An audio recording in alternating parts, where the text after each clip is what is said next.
Welcome to the Coach's Corner Show. I'm your host, Coach Tripp. Thanks for watching, everybody. We got a super special guest today, former college football coach, Coach Brad Bradford. Coach Bradford, thanks for being on the show today.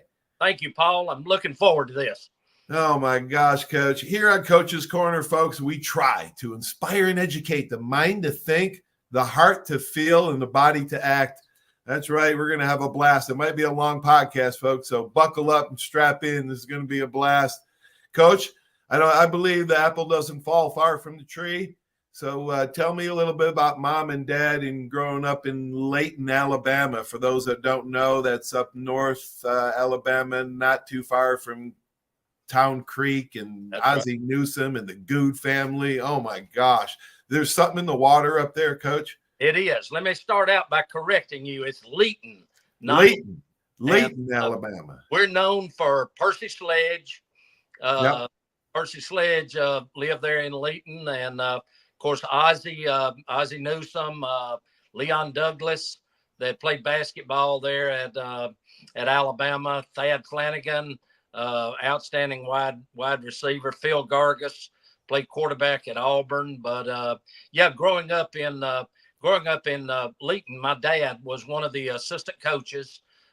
He was the head baseball coach, and he was an assistant football coach. And when I was like 8 or 9 years old, I was like all coaches' kids. I already knew our offensive playbook. And so from an early age, it was almost like I was born to coach, and I played all the different sports like everybody did: football, basketball, and baseball. And Layton is about 8 miles from Town Creek, which is where all the Goods are from. Chris and Carrie and Pierre and Clyde. Yeah. Matter of fact, and Antonio Langham, Tony, their cousin, their first cousin. That is correct. And my dad was actually, he went to Hazelwood High School, and my dad quit high school between his junior and senior year when the war broke out. And so he was 17 years of age, and he went and joined the Army Air Corps, flew 31 missions in a B-17, came back. He was too old to play football, baseball, and basketball. He's a great athlete. And so he started helping the coaches there at Hazelwood. And then he went to University of North Alabama over in Florence on a baseball scholarship and the GI Bill. And then he went into coaching and teaching. He did that for 34 years. My mom did it for 35 years. And wow. Mother graduated from the University of Alabama in 1947. And this was about when Alabama, I think they played in the Rose Bowl somewhere along in those years with that would have been Von Matcha and Harry Gilmer and those guys. But mother, lady that lived in her dorm, they called her Nell Lee. Her real name was Harper Lee, which she wrote the book to Talking Birds. So mother and daddy both were educators, and like you said, the apple didn't fall far from the tree there. Oh my gosh, I guess that's how you got your love and passion for coaching. Your father, I did too. My dad at 17 years old also went in the World War II at 17. So we have a lot in common there. My gosh, you got your degree at Alabama. You're a 5-year letterman in basketball. Did you play on the varsity as an 8th grader? It was actually in baseball. I was in baseball. You played on the varsity as an 8th grader. In the 8th grade, and only person to ever letter 5 years. Started in the 8th grade, and of course, being the smallest on the team, I played second base, where you put the guy with the weakest arm. And I had a couple of tryouts with the Cincinnati Reds, and went and signed a baseball and a basketball and baseball scholarship at Athens College. And I played there, and I was had the bright idea I was going to be a doctor. And so I did. And I transferred to Alabama, gave up my scholarship, and Trip, I ended up spending too much time at Foster Auditorium. Oh my gosh, Coach! Who gave you your break? Who gave you your break in coaching? I know. Let's talk about high school coaching first. Yep. Because you coached a lot of my teammates, Wes Neighbors, yep. the great Wes Neighbors, center, All-American, along with his dad, All-American center, Scott McCrae, Steve Booker, Hoss Johnson, all those guys I played with. And you coached all those in high school at, yep. at Huntsville High School? What high school was it? Huntsville High and Butler. Steve Booker was at Butler. And when I was at Butler in 1979, John Childress was the head coach, and he encouraged me to try to get a head coaching job. And I took the job at Tanner High School at 28 years of age. Trip, I went there, going to change everything. First meeting, we had 21 players. And Coach, you did something right. You went 19-2 in 2 seasons there. We did that. We had some hungry kids, and we literally dressed out a manager so we'd have enough to score. And first rule was you can't get hurt. It was just right. You can't get hurt. But they had won 5 ball games in the previous 2 years, and we went in there, and it was a bunch of hungry kids. We went 19-2 and made the playoffs both years. And then I went and got the job at Muscle Shoals High School, and I was there. And you probably remember Rocky Felker. Oh, yes. Yeah. Well, Rocky was recruiting up in our area, and I got to be friends. With Rocky. And at that time, he told me, he said, Coach Dye at Auburn was killing Alabama in recruiting. And one of the reasons was they had good relationships with most of the high school coaches in the state. And he said Coach Perkins was looking to bring in some high school coaches to join his staff. And so you had already been playing at Alabama, and I met Ray, and he invited me to come down. Invited me and my wife and I to come down and interview, and we did. And we went over to his house, and Ray took a chance on me when nobody else did, and he offered me to be the director of Bryant Hall Athletic Dorm. And of course, I think you were married. Right. Yep. I was the only married player in '84. Yeah, my senior year, I had moved out by then. But you took over for the great Jack Rutledge. Tell some Bryant Hall stories, Coach. Oh golly, I took over, and it was almost like Animal House when the dorm had just fallen into disarray. And when Ray hired me, he said, I want it quiet and I want it clean, and they better be in on curfew. And then he leaned over, he said, and if you can't do that, I'll fire you and find somebody.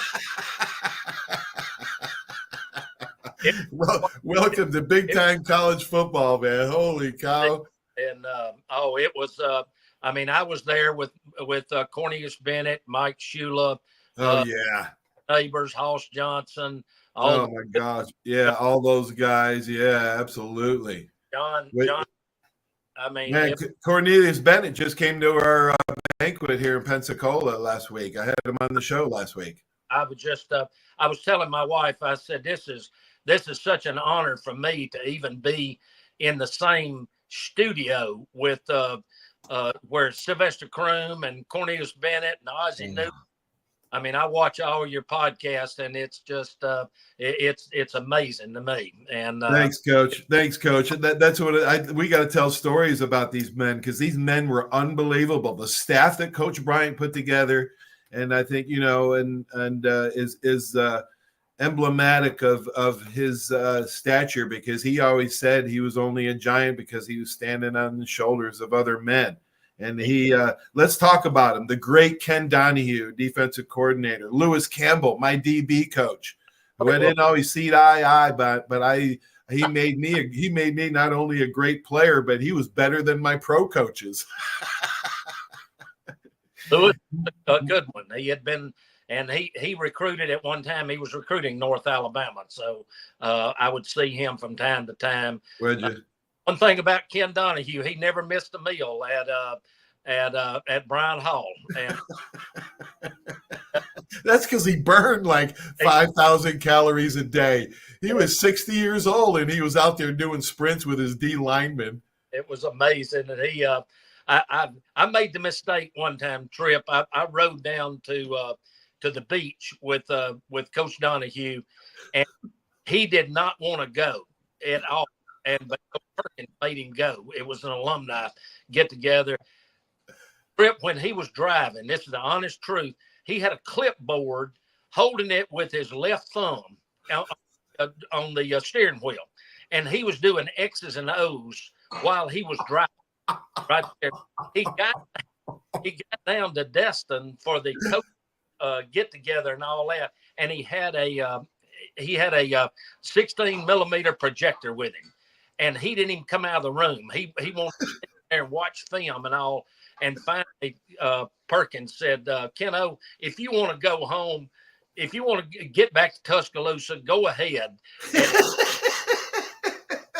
Trip, it took him 5 minutes to be in that car and throwing gravel. He couldn't wait to get back to Tuscaloosa and start breaking down things. Oh my God. He picked me up at the airport in Birmingham in the summer of 1980, which still has record highs to this day. Yep. And I thought I got off the plane and I was 8 miles from the sun. And then Coach Donahue, he didn't say 5 words to me the whole trip back. And I'm like, oh my God, what planet have I just landed on?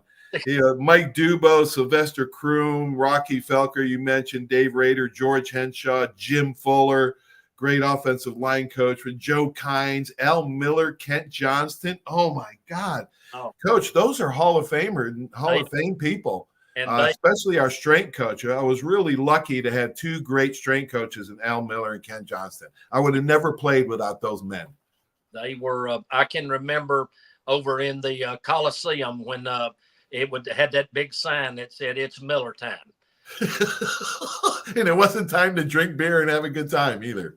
I guarantee you. And then, of course, the stories about the lower gym and all, I mean, they're just they're legendary. And then, of course, when they would after all the workouts, then they'd come back to the dorm, and I had to be the referee and their uncle and their bigger brother. Coach, you have to break up fights and all sorts of crazy stuff. I had to do a couple of those, but I can say this with a lot of pride. Those years that we had Bryan Hall, nobody got arrested because they in on curfew. I mean, called me deputy dog, and a lot of them, coach. And then I was running in. I think it was Bill Condon. I saw him down in Mobile, and they laughing one time. They said, "Coach, if it hadn't been for you, no telling how many times so many of us would have ended up in jail." Yeah. You saved a lot of kids' lives, Coach. They knew that they had to be in at curfew, and I'd check curfew and then go sit out in my car. How built in a horseshoe. Well, there's a certain place you could sit out there, and you both doors. They learn to hurry, not to try to slip out. And Coach, that's not an easy job, because you got to stay up till midnight every single night, and you got to be up early. You got to be up early when the first one gets up, and you got to be up late when the last one comes in the door and goes to bed. That's a difficult job. You get a break, but then Coach Curry comes in and fires everybody, and you're 35 years old with 2 kids, no job, talk about the adversity and the break that you got after that. Well, I had been there running Bryan Hall for 2 years, and then Steve Hale was the recruiting coordinator, and Steve was a good friend of mine. We lost him a few years ago. He was ended up being the director of the Senior Bowl, and Steve decided to go. He wanted to stay on the field coaching, so he went to Southern Miss, and when he did, Ray made me the recruiting coordinator, and I did that. When I was at the director of Bryan Hall, I made $20,000 a year. Oh my God, Paul, that really worth about probably 70,000 because I had no rent, no utilities, no phone, no food. And got a new dealer car every 4 months. Then when he named me the recruiting coordinator, I got a big raise. He moved me up to $28,000. And when he moved me to $28,000, I took about a $50,000 pay cut because I had to go get a house, had utilities. But I was there with as the recruiting coordinator in '86, and then we ended up beating. Well, let me go back. See, I was running Bryan Hall in '84, which I guess that was probably around your senior year, wasn't it? Right. Okay. The first year we had a losing season. Ended up, we were going, ended up going 5-6. Right. Beat Auburn. Beat Auburn, yeah, Bo Jackson. Yep. And we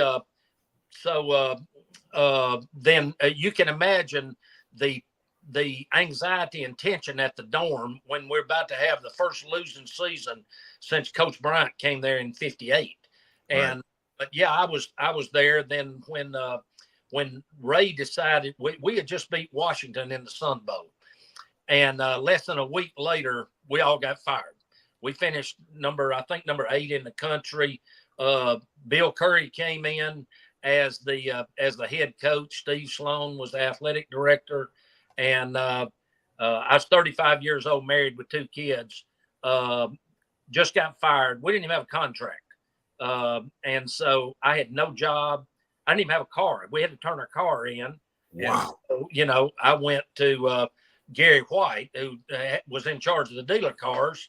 And I told him, I said, Gary, I got to turn my car in. I said, I've got a bicycle and it's got a flat on it. And so I'm trying to go find a job somewhere. Holy cow, Coach. And so Clem Griska and Dude Hennessy, some of the what I call the old heads, Jack Rutledge, those guys had been with Coach Bryant. They were friends with Howard Schnellenberger, because Howard had been the offensive coordinator from '61 through '65 there with Coach. All those guys, yeah. And so I said, and I asked them about Howard he had been at Louisville for 2 years. So I contacted him, and he, how he would talk. Yeah, I'd love to have you come on up. And so I went up there, and he was smoking his pipe and all that. And so I always tell the story. Some people say Louisville and some say Louisville. And we were driving up, and I thought, well, I want to make a good impression on Howard. I want to make sure I say this the correct way.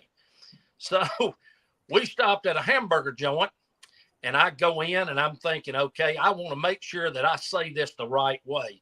So I go up to the counter, and I asked the girl, I said, all right, I want you to tell me where I am. Say it real slow. She leaned over, she said, Burger King.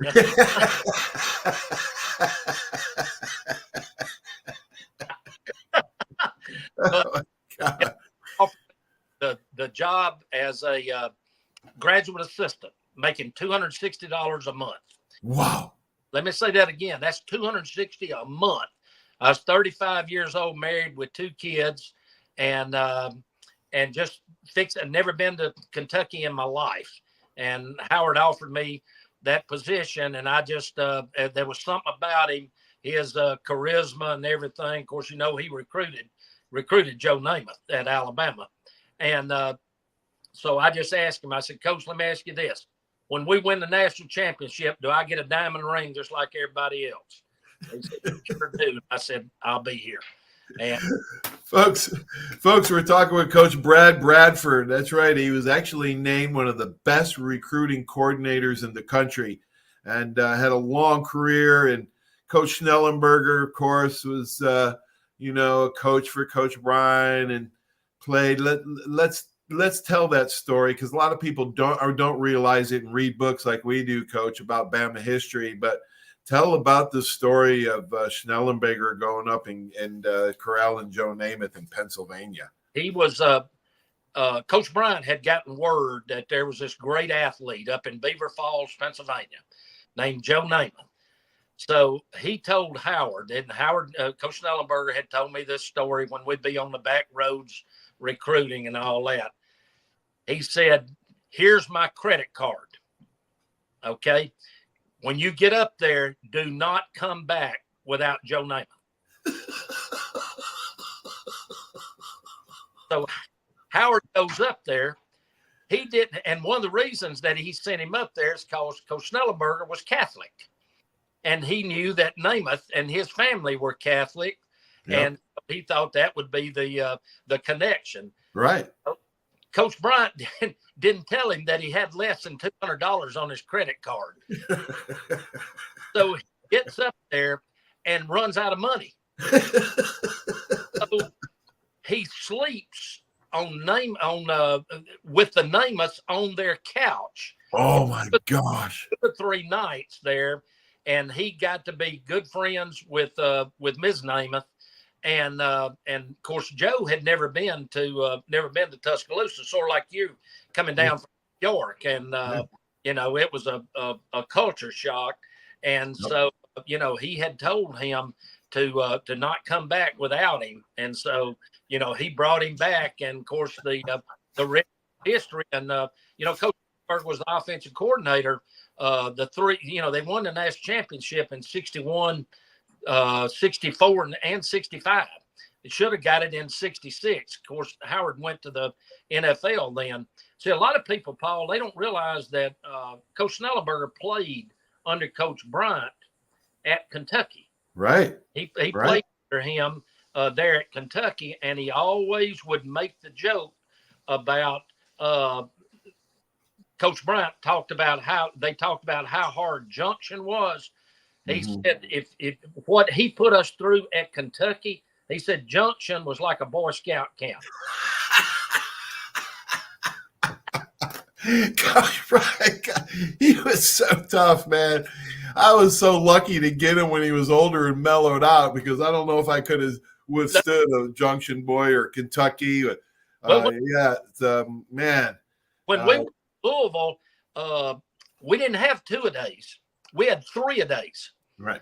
We had 3-a-days, and you talk about it being tough, and those guys, still tell those war stories and all about that. See, we didn't have a lower gym at Louisville.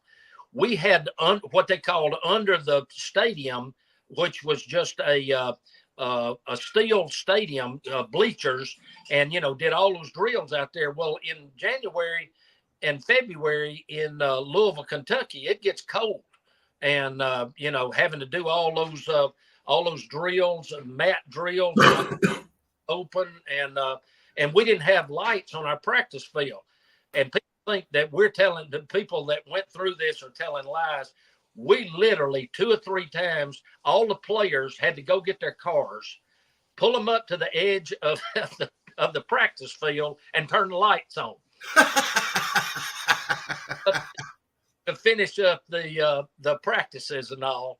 And but did Coach Schnellenberger ever talk about Babe Pirelli and George Blanda? He did. And he said that you heard I think it was George Blanda. I think he said that the first team meeting when Coach Bryant walked in, I might have heard this. He said, when he walked in, I now knew what God must look like.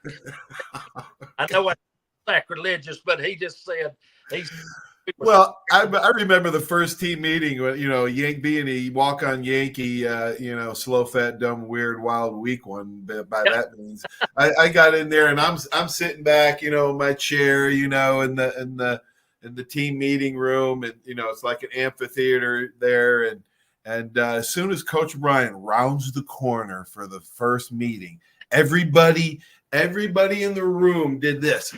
Yeah. Now, somebody must have been slouching early in Coach's career that it just passed down generation to generation. You never slouch in a chair. Your attention total is on Coach Bryant. The respect he demanded was just unbelievable. Coach, what are some of the coaches that you really admire that you took a lot in your coaching career, and somebody, maybe a characteristic that the great coaches all have in one characteristic they have in common? Well, I would I'll always put Ray Perkins on a pedestal. He did things that nobody else could do at Alabama, and it was and one of the greatest, in my opinion, one of the greatest coaching 2 weeks he did was in 1986, before we went up to play Ohio State in the kickoff classic. I don't know if you remember this or not, but we had a defensive lineman named Willie Riles. Willie Riles died of a aneurysm the week of the game. And so we had to go up to play Ohio State, and Ray managed to keep the team together. And he basically told the NCAA what they could do with their rules, because we flew out of Birmingham. Well, technically, the way you're supposed to do it, you're supposed to come back from where you left from. Well, Willie Riles' funeral was over in Columbus, Georgia, Phoenix City. So Ray said, "No, we're going to fly back over there and then catch the bus back to Tuscaloosa." But Ray took a chance on me when nobody else would. And people say, yeah, he had the personality of a door, and but he was always good to me and my family. And then, of course, Coach Snellenberger, the big thing that I got from him, and he would sign all of his pictures and everything, and he would always put, "To believe is to be strong. To believe is to be strong." And when he went to the University of Louisville, and that was when you had 95 guys on scholarship, Howard said a number of times there weren't but like 5 that should have been at the Division I level. And so we started changing the attitude about the University of Louisville and coming to Louisville. And so we recruited more and more down in Florida. But yeah, Howard, that would be 2 of them. Of course, it's always impossible to not talk about your high school coaches. I played under Coach C.T. Manley, who's in every kind of Hall of Fame there is. Played basketball. Oh, wow. Yeah, under Jerry Daly, who ended up coming to Alabama as the freshman basketball coach. And of course, my dad, I was around him all those years. And wow, you were around some great coaches, Coach. Really lucky. I was lucky too. I had Tommy Wilcox on the show, and him and I were both lucky to have great Hall of Fame high school coaches. Well, I think you have George O'Leary. George O'Leary was my high school coach for 3 years. Yeah. So blessed, right? How lucky are we? And it's you don't realize it, and a lot of times you don't appreciate it at the time. Right. Right. It's years later, and then it's you don't want to. Too many of them pass on without. I wish I'd taken time to tell that coach what he meant to me. Yes, absolutely. Or that teacher.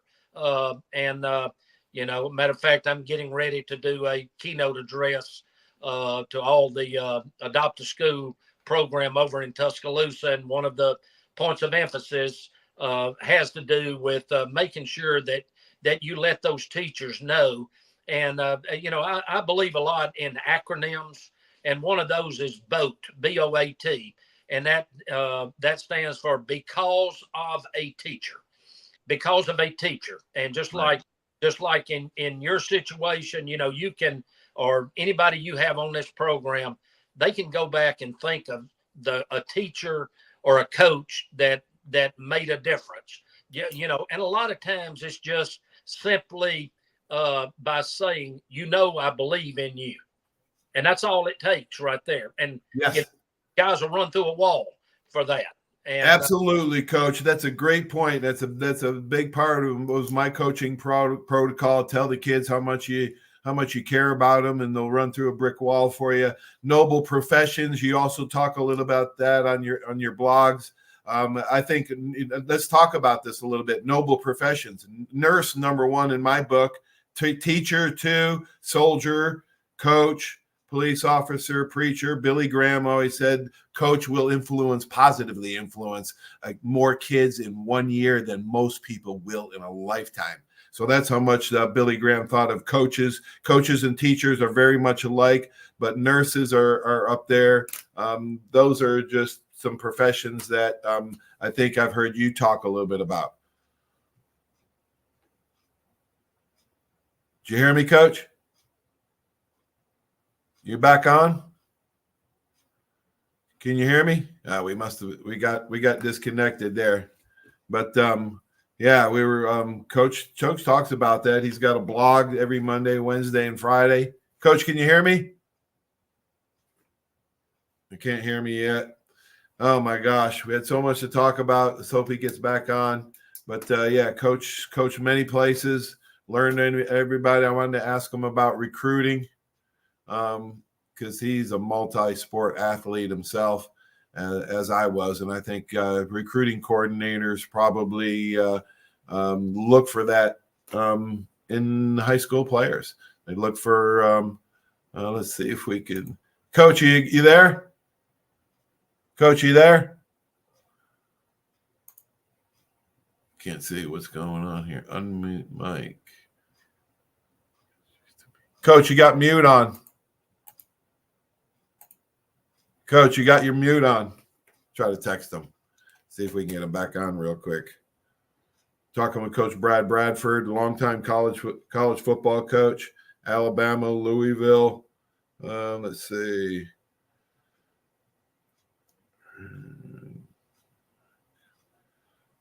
All right, let's see if he gets that message. See if we got Coach, you there? I think he's got his mic muted. Man, well, we got in a good half hour, Coach. Maybe we'll do part 2. We'll run this on Saturday, and we'll try to get Coach back for part 2 because there's so much more to talk about. But anyway, we'll try later. Thanks for watching this show, everybody. Stay tuned for these messages. Okay, without these sponsors, this just wouldn't be possible. And if you like the podcast, be sure to like it, share, follow, and check it out on YouTube. Search Paul Tripoli Coach's Corner. We'll try to get Coach back for round 2 next time. Thanks for watching, everybody. Have a great sports weekend. So long.